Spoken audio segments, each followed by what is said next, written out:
Paz do Senhor, adolescentes, tudo bem com vocês? Espero que sim. Hoje nós vamos estudar a lição 3. Jesus vai ao templo.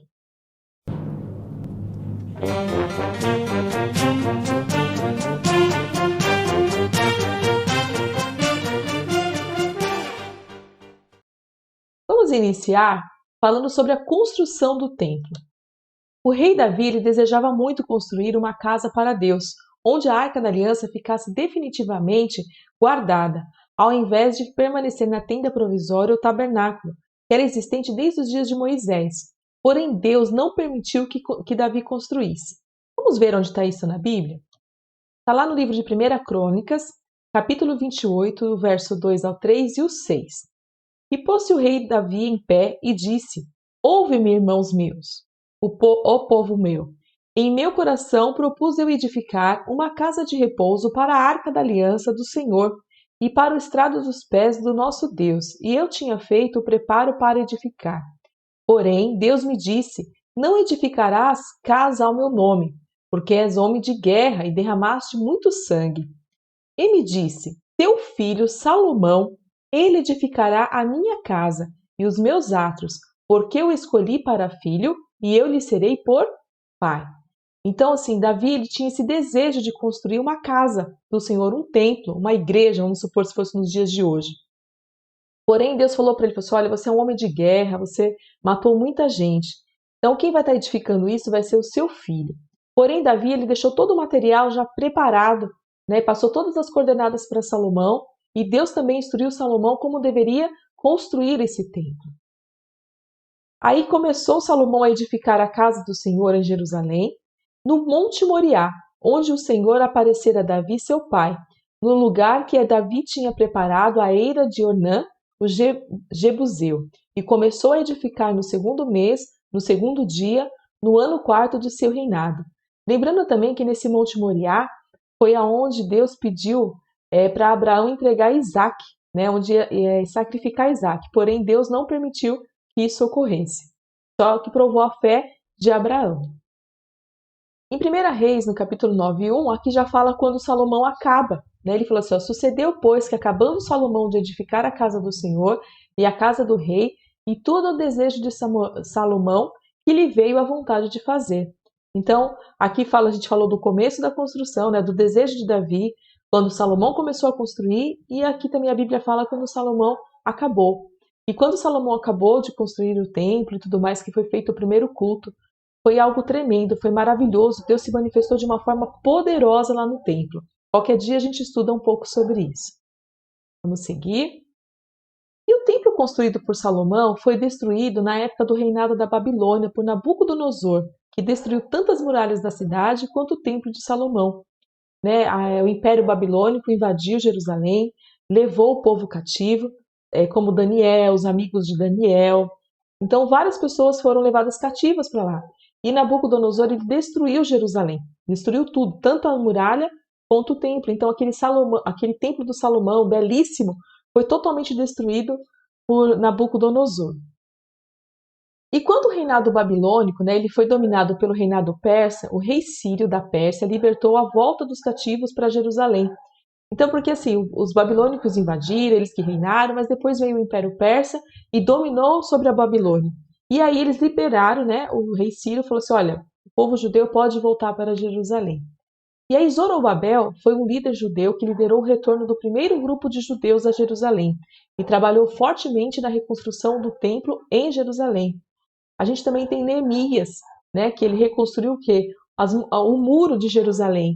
E Zorobabel falando do templo. Teve muitos acontecimentos, que é um resumo que eu estou fazendo.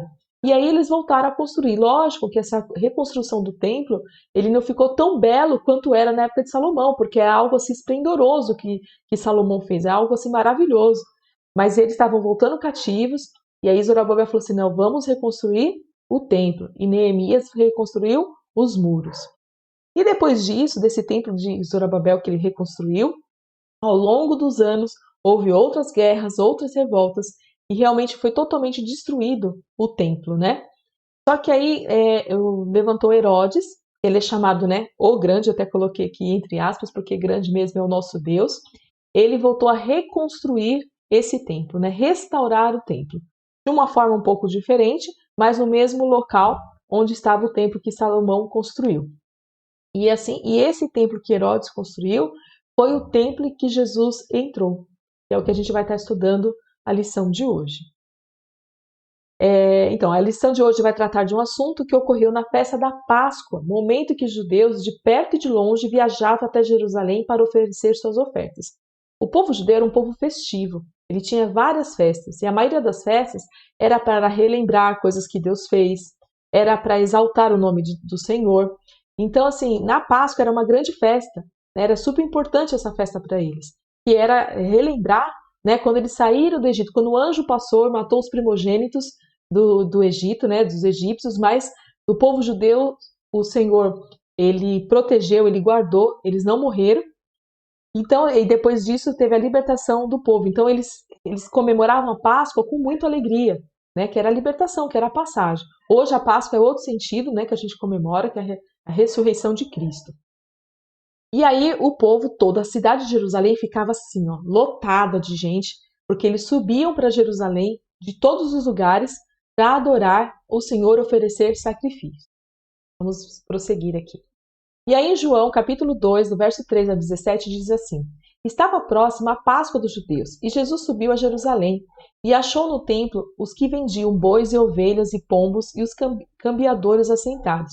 E tendo feito um azorrague de cordéis, lançou todos fora do templo, também os bois e ovelhas, e espalhou o dinheiro dos cambiadores, e derrubou as mesas, e disse aos que vendiam pombos: Tirai daqui estes, e não façais da casa de meu pai casa de venda. E os discípulos lembraram-se do que está escrito: O zelo da tua casa me devorou. Então o Senhor Jesus, ao entrar, né, ele foi para a festa, ao entrar no templo, ele olha e vê o pessoal fazendo como se fosse um mercado, vendendo animais, cambiadores, aqui era a troca de moedas, que a gente vai falar um pouquinho mais para frente. E o Senhor falou assim: não, o que é isso? Isso não pode acontecer. Então o Senhor pegou um azorrague, como se fosse um chicote, e ele começou a derrubar as mesas, espantar os animais, os cambiadores e tudo mais, porque ali era um lugar de adoração, era um lugar santo, né? E eles não estavam tendo reverência ao templo do Senhor. O templo ele era composto, né, do lugar santo, que era o altar do incenso, o candelabro e a mesa dos pães, que também só os sacerdotes poderiam entrar. E tinha o Santo dos Santos, ou o lugar santíssimo, né? Não havia mais a Arca da Aliança, porque depois de tantas guerras, de tudo que aconteceu em Jerusalém, essa se perdeu, eles não sabem onde foi parar, devido a essas inúmeras guerras. E também era somente o sacerdote que poderia entrar.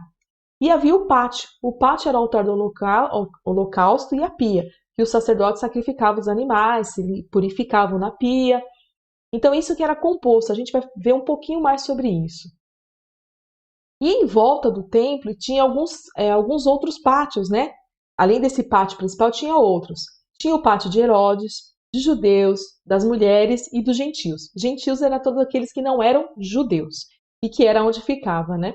Esses mercadores. E aí eu vou mostrar aqui para vocês algumas fotos para vocês verem um pouco sobre como que era, né, esse templo, a tenda de Moisés que eles estavam falando, né, do tabernáculo. Então aqui era o tabernáculo, né, que o Senhor pediu para que Moisés construísse naquela época, onde tinha o lugar santo, o lugar santíssimo, o pátio. Então aqui vocês podem ver, aqui é que ficava. Então nessa primeira parte aqui era o lugar santo lá dentro, e aqui no fundo era o lugar santíssimo onde ficava a Arca da Aliança. Aqui era a pia e o altar do holocausto. Isso aqui na época de Moisés. Mais para frente, aqui eu trouxe uma foto. Isso aqui tudo é uma réplica. A gente não sabe exatamente como era, mas é como os estudiosos, os pesquisadores, os teólogos acreditam que era. Então essa primeira foto aqui seria o primeiro templo que foi construído por Salomão, né? Grande, bonito, esplendoroso. Aqui já era o tempo quando Zorobabel estava reconstruindo. Já não tinha aquela glória, né? Como era assim, glória que eu digo no sentido de riquezas, daquele esplendor. Não tinha. E depois aqui é o templo que Herodes restaurou, que foi o templo que Jesus entrou. Aqui também é uma réplica para vocês poderem entender um pouco melhor. Aqui é como seria quando o Herodes construiu esse templo, restaurou. Então aqui seria o santo lugar e o santíssimo lugar. Só que nesse santíssimo lugar já não tinha mais a Arca da Aliança.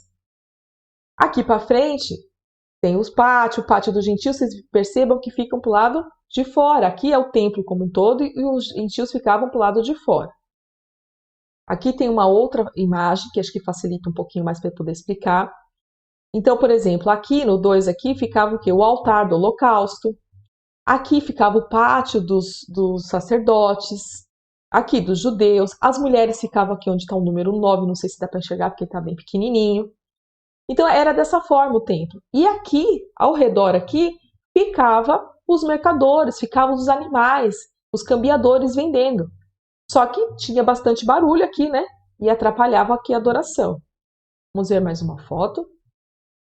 E hoje o local onde estava o templo, né, onde foi construído o templo, ele mudou bastante, porque devido às destruições, tudo o que aconteceu, ficou desta forma. Aqui hoje é uma mesquita. E eles acreditam que aqui era onde ficava, né, o santo lugar e o santíssimo lugar. Só que a mesquita é Domo da Rocha, que a gente fala, é conhecido desta forma. Né? Os judeus não podem entrar, é somente os muçulmanos. Os visitantes vêm aqui, tiram foto, mas também não entram. Aqui é o Muro das Lamentações, né, onde os judeus atualmente ficam.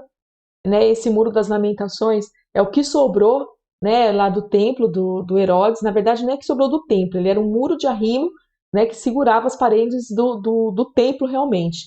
Que é o que sobrou aqui, que eles gostam de vir, os judeus, muitos visitantes vêm aqui. Aqui é uma foto para vocês verem, acho que acredito que a maioria já viu. Aqui é o Muro das Lamentações, e é aquele pedacinho aqui, ó, onde está essa seta, é ele aqui amplificado. E amplificado não, né? Ampliado, desculpa. E aqui a outra foto do Muro das Lamentações. É um muro gigantesco, aqui são as pessoas, olha o tamanho deste muro, é bem grandão, certo? Aqui é só para vocês terem uma noção de como está hoje. E no pátio, né, dos gentios, como eu já disse, é onde funcionava o mercado e essas práticas que eram contrárias à vontade de Deus. E o que acontecia lá, né? Vender animais para sacrifício. A adoração daquela época era diferente da adoração de hoje. Eles tinham que oferecer sacrifícios, né? Oferecer os animais. Hoje a gente não precisa fazer mais isso, porque Jesus morreu na cruz por nós. Ele é o nosso cordeiro, é o cordeiro de Deus, né? Ele foi oferecido por nós. Então a gente não precisa mais fazer isso. Mas naquela época eles tinham que fazer. E aí as pessoas compravam os animais ali, ou pessoas que vinham de longe, às vezes não tinham como trazer esse animal.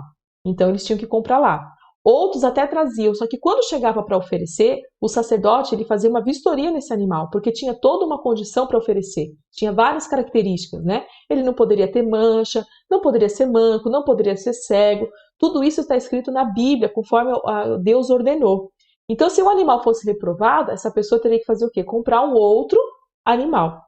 Então, por isso que havia essas coisas dentro lá do templo, vendendo, né? Os mercadores vendiam esses animais. Seguia. Trocar as moedas. Circulava entre o povo moedas romanas, gregas e judaicas. Entretanto, o templo possuía uma marca própria e cada família que viajava até o santuário levava o dízimo de suas colheitas e também o valor do imposto. De modo que, ao chegar ao mercado do templo, trocavam suas moedas pelo dinheiro que tinha a marca do templo.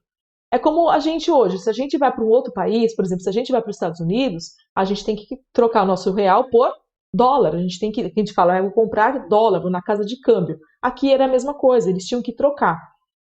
Tudo bem que eles precisavam trocar, mas não necessariamente precisava ser no templo. Poderia ser fora do templo, ser em outro local. E não ali, ali o templo é santo, é sagrado, né?